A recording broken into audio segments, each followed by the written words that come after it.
Hey guys, so today we're gonna make hot compost. Sorry about the dappled sun. It's kind of the best time of the day because right now it's warm enough to be out here doing work. So anyway, hot compost is a matter of carbon and nitrogen basically working together to break stuff down and make a really beautiful rich humus of earth and beautiful soil. So they say, the experts who know what they're really doing, that we want about 3 parts carbon to about 1 part nitrogen. So carbon is things like this huge pile of dried leaves that I have, and things like dryer lint and sawdust, and you can even use wood ash or shredded paper for the carbon part. The nitrogen comes from things like all the vegetable scraps from your kitchen and your fruit scraps. Some people say not citrus. Sometimes it works, sometimes it doesn't break down really well. You have to just play around.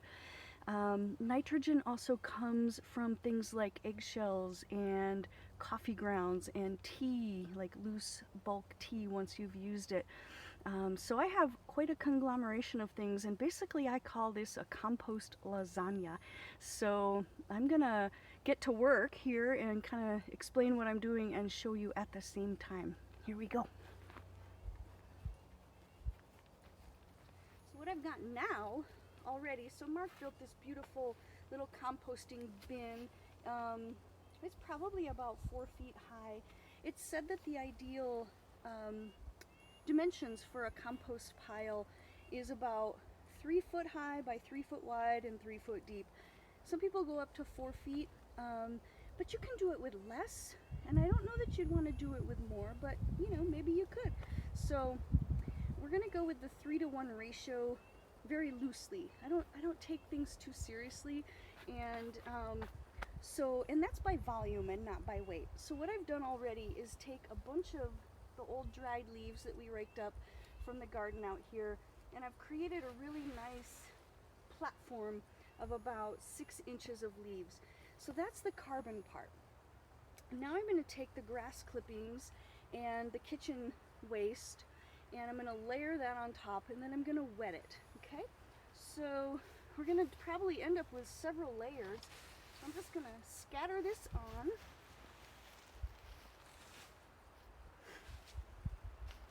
And then I'm going to take my kitchen waste and just kind of dig in and scatter it over the top. I've cut my kitchen waste already into fairly small pieces because it will decompose a lot faster that way.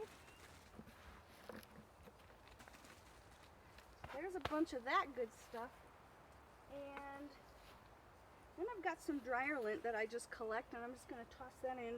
If you'll recall, dryer lint is actually the carbon part, not the nitrogen.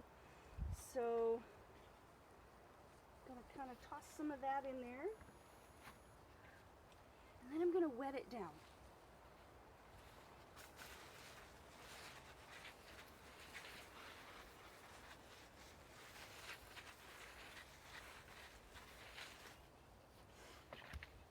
And the trick to a good compost pile, especially a hot one, is having just enough water that if you pick up a handful, it's kind of like a wrung out sponge.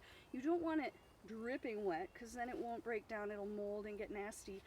And you don't want it too dry either. So right now I've got a layer of leaves, a layer of green grass clippings, and the kitchen material. So now I'm going to put another layer of leaves in and start the lasagna second layer.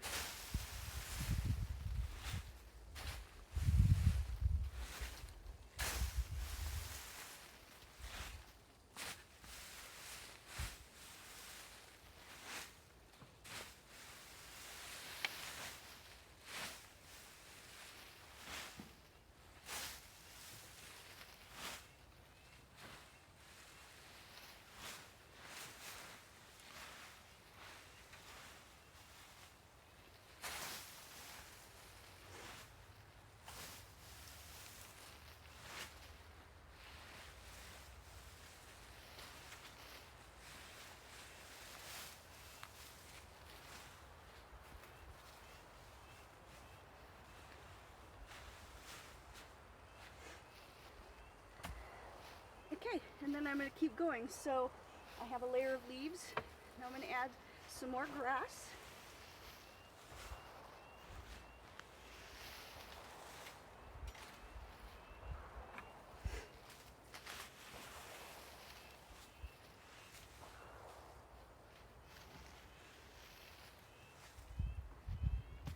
And then again with the kitchen waste.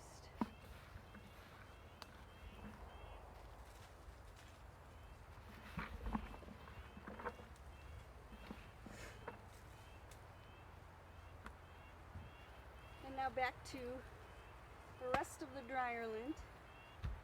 And so basically, I'm going to do one more layer here, but not make you watch me. So again, layering dried leaves and then some nitrogen stuff, so like grass clippings, kitchen waste, eggshells, old tea bags, coffee grounds, that kind of thing, and then start all over. Wet each layer, and once I'm done here, I'm going to let it sit for about 3 days, and if it works, it should get hot, about maybe 130 degrees. So I will take a video in a couple days. You don't want to disturb it. Once you've got this part down, just let it do its thing for about 3 days, and you can test the heat with a thermometer or stick a piece of rebar down into the middle, and you can feel the heat, work its way up the rebar. At about 3 days, then I'm going to start turning the pile every other day, and it will stay hot because all those microbes are breaking everything down, and in about 3 weeks I hope to have some awesome compost to use. So here we go. Have a great day, guys.